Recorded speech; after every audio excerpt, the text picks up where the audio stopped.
Well, I'd like to take this moment to welcome the members of the media that's here this afternoon. We're here for the briefing on Tropical Cyclone Pam. As of midday today, Tropical Cyclone Pam has been upgraded into a storm force intensity from what was just gale force winds. So it is now a Category 2 system with winds of around 50 knots close to the center, and it continues to intensify. The anticipation is that over the course of the next 6 to 18 hours, it will intensify further and become a Category 3 system, sustained winds of around 80 knots close to the center. With that being said, as of current analysis, you can see the eye of the center of the system is currently located to the far northwest of us.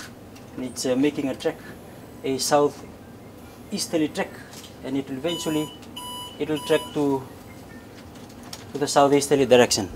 So what we anticipate is that over the next 6 to 18 hours is that it will track towards the southeast and then track towards the southerly. In stating that, it doesn't pose any direct threat to Fiji at the moment, but the associated rain band and the strong north to northwesterly winds is going to be affected as the system draws closer.